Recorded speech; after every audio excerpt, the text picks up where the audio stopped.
প্রিন্সের পরে শাকিব খান একটা রোম্যান্টিক ছবি করতে চলেছেন, নিজ মুখে শাকিব খান সেই কথা বলেছেন। তো এই রোম্যান্টিক ছবির নায়িকাকে স্ট্রং বাজ বা স্ট্রং রিউমার্স হচ্ছে কুরবানি ঈদে শাকিব খান এই ছবিটা করতে পারেন, এবং এই ছবির নায়িকা আবারও ইধিকা পাল। এই কথাটা শোনা যাচ্ছে, বাবারে এবার কিন্তু রিপিটেটিভ হয়ে যাবে। এরম যদি হয়, আগের ঈদেও ইধিকা পাল, পরের ঈদেও ইধিকা পাল, ওরে বাপরে, এইবার কিন্তু মানে লেবু কচলাতে কচলাতে তেতো হয়ে যাওয়ার মতন। এবার আমিও বলবো কথাটা, আমার ইধিকাকে প্রচণ্ড পছন্দ। হ্যাঁ, আমার পার্সোনালি পছন্দ তাকে, সে মানুষ হিসেবে খুব ভালো। আমি তার সাথে যতগুলো কাজ করেছি আর কি, যত জায়গায় দেখা হয়েছে, সে খুবই ভালো, খুবই ভদ্র। তো ইধিকা অলওয়েজ মানে ভালো মেয়ে একটা, কিন্তু এবং সে অ্যাক্ট্রেস হিসেবেও ভালো, এবং সে বড় বড় ছবির পার্টও হয়েছে। কিন্তু রোম্যান্টিক ছবি মানে আবার একটা ইধিকা পালকে নিয়ে ছবি, প্রিন্সেও ইধিকা পাল রয়েছেন, তারপরে তোমার পরবর্তী তার ঠিক 2 মাস বাদে আর একটা ছবি, সেখানেও ইধিকা পাল থাকবেন। এটা ঠিক আমার মনে হয় যে মানে অতিরিক্ত। দেখো, প্রত্যেকের একটা সফট কর্নার থাকে, সেটা শাহরুখ খানেরও কিন্তু দীপিকা পাড়ুকোন রয়েছে, শাহরুখ খানও কিন্তু দীপিকাকে রিপিট করেন, কিন্তু এভাবে নয়। মানে তুমি বলো না যে দীপিকা হয়তো পরপর দুটো ছবিতে ছিল, পাঠান জওয়ান, কিন্তু তার পরবর্তীতে তুমি বলো ডাঙ্কিতে কি দীপিকা ছিল? মানে আবার হ্যাঁ, কিংয়ে আবার দীপিকা আছে। আমরা একটা সমালোচনা করতে পারি যে ইদিকা তো এত রিপিট হচ্ছে, তাহলে শাহরুখকে বলো, শাহরুখও তো রিপিট করছে না, এটা একটা সবথেকে বড় বিষয়। যাই হোক, দীপিকাকে খুব মানে শাহরুখের লাকি চার্ম বলা হয়।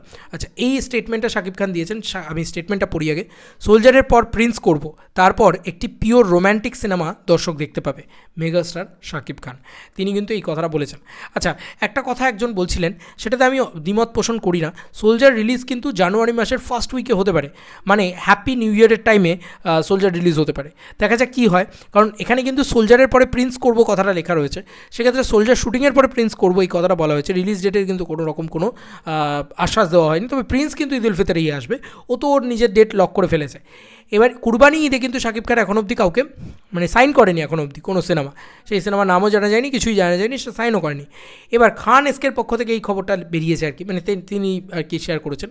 দেখি কী লিখেছেন, দেখা যাক পরিচালক কে হয়। আমি চাই মিজানুর রহমান আরিয়ান বা শিহাব শাহিন থাকুক পরিচালক হিসেবে। রোম্যান্টিক সিনেমায় এই দুজন দারুণ, পাশাপাশি জাহিদ প্রীতম ও ভালো চয়েস হতে পারে। শিহাব শাহিন আমার মনে হয় ভালো চয়েস হতে পারে। আমি যদিও এদের কারুর কাজই সেভাবে দেখেছি যে তা নয়, নাম শুনেছি অল্প বিস্তর, but Shakib Khan itself biggest thing, তাই না? আমার তো তাই মনে হয়।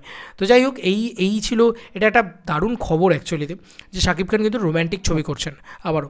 তো এটা না, শাকিব খান চিন্তা করেন যে আমি কীভাবে নিজেকে ব্রেক করবো আরও, এবং কী করে যাতে মনোটোনাস না হয়ে যায়। আমি বারবার বলছিলাম না যে প্রিন্স কিন্তু একটা গ্যাংস্টার ড্রামা, তো উনি যদি এখন পরপর গ্যাংস্টার ড্রামা করেন, বা শুধুই কমার্শিয়াল ছবি করেন, বা শুধুই অ্যাকশন ছবি করেন, তো ব্যাপারটা খুব মানে একঘেয়ে হয়ে যাবে। সেটা কিন্তু উনি ব্রেক করে যাচ্ছেন কন্টিনিউয়াসলি। আমার এটা দেখে খুব ভালো লাগছে। আজকে সোলজার কিন্তু আউট অ্যান্ড আউট শুধুই অ্যাকশন ছবি তাই নয়, সোলজারের ভিতরে কিন্তু একটা স্টোরি লাইন রয়েছে, একটা স্টোরি নির্ভর ছবি, যাকে আমরা সো কল্ড বলি যে মানে সেমি কমার্শিয়াল ফিল্ম, বা যেটাকে আমরা বলি ওই middle of the road film, সেই ছবিটা হচ্ছে সোলজার।